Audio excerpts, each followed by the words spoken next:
Shalom Bapak Ibu, saudara-saudara yang kekasih dalam Kristus. Renungan kita hari ini berjudul Tuhan Menyediakan. Kita akan membaca dari Kejadian 22 ayat yang ke-14, demikian firman Tuhan. Dan Abraham menamai tempat itu Tuhan Menyediakan. Sebab itu sampai sekarang dikatakan orang, di atas gunung Tuhan akan disediakan.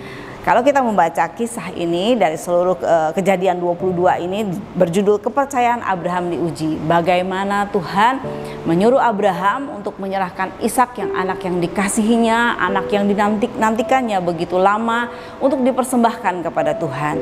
Kita melihat bahwa akhirnya Abraham tidak jadi mempersembahkan Ishak karena Tuhan menyediakan domba untuk dijadikan korban persembahan.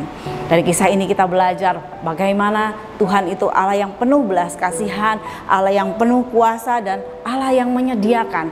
Bagaimana ketika Dia mengajarkan kita untuk memberi, tetapi Dia juga menyediakan pemberian yang harus kita berikan itu. Dari kisah ini juga kita mungkin seringkali menyoroti bagaimana Abraham itu taat, bagaimana Abraham itu setia melakukan apa yang Tuhan inginkan. Itu betul Bapak Ibu, tetapi ternyata ada yang jauh lebih keren lagi.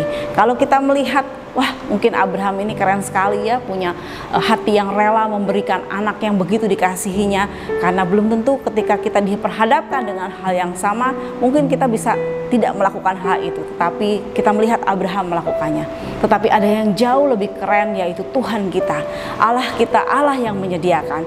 Dalam kisah ini peran Allah itu sangat luar biasa. Bagaimana Allah mengatur semuanya, Allah yang menyediakan semuanya, Allah yang mengatur di mana tempat persembahan ini dilakukan, Allah yang menyediakan setiap peralatan yang diperlukan, bahkan Allah yang menyediakan korbannya, walaupun pada waktu itu Abraham belum melihat ada korban yang akan disediakan oleh Tuhan.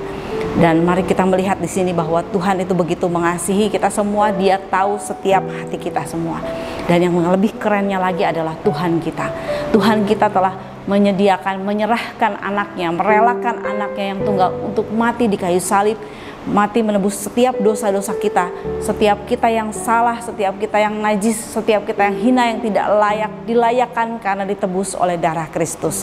Kalau Abraham tidak jadi mempersembahkan Ishak karena Ishak bukan persembahan yang sempurna, tetapi Allah Bapa tetap memberikan anaknya Kristus Yesus untuk mati di kayu salib karena Dialah korban yang sempurna. Dia telah mati untuk menebus setiap dosa kita semua, sehingga setiap kita yang tidak layak ini, setiap kita yang penuh dengan dosa ini ditebus dan dilayakkan oleh Tuhan, dan kita memperoleh anugerah keselamatan. Dan ada satu statement yang luar biasa dikatakan di sini. Sukacita kita adalah Allah telah menyediakan korban keselamatan dan tidak mengorbankan kita. Bersyukur dan bersukacitalah karena Allah telah menyelamatkan kita, karena Dia telah menyerahkan anaknya untuk menebus dosa kita semua. Selamat beraktivitas, Tuhan memberkati.